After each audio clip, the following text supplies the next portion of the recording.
Assalamualaikum warahmatullahi wabarakatuh.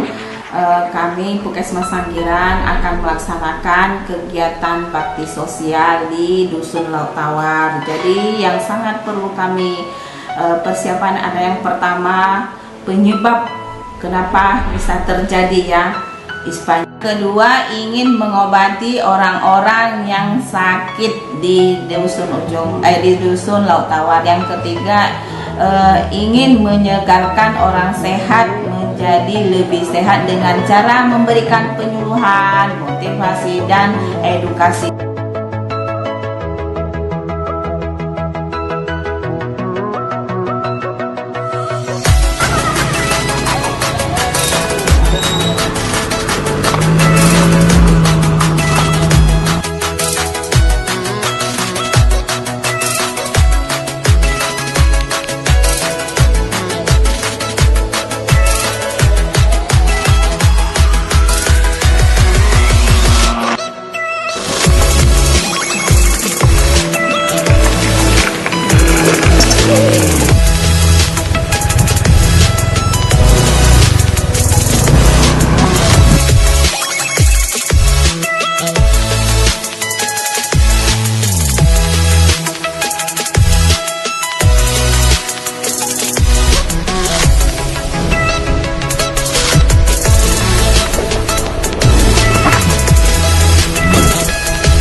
Assalamualaikum warahmatullahi wabarakatuh.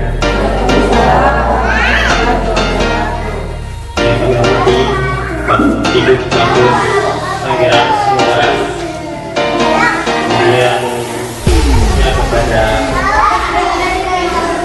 tim medis dan seluruh daripada anggota. Mohon kerjasama yang baik Bapak dan Ibu ya. Segala sesuatu yang terjadi di Laut Tawar ini tanggung jawab pada Puskesmas Sanggiran. Jadi mohon koordinasi dengan petugas pun juga oleh aktif. Mohon kesehatan supaya kita masyarakat di sini yang memang ingin dusun kita ini lebih baik, mari kita bantu bersama dan jangan mengharapkan selalu bantuan Bapak dan Ibu. Terutama sekali adalah untuk kesehatan lingkungan. Itu semestinya harus kami pun melaksanakan, melihat bagaimana zaman itu kita buat di keluarga kita masing-masing. Minuman atau juga karena ada pengelola yang bertamu dan ini makanan banyak dari keluar lain. Jadi kami para menular di Bontane Toko. Jadi ini harusnya memastikan karena kita di dusun kita ini masih banyak sama sekali belum ada yang namanya WC.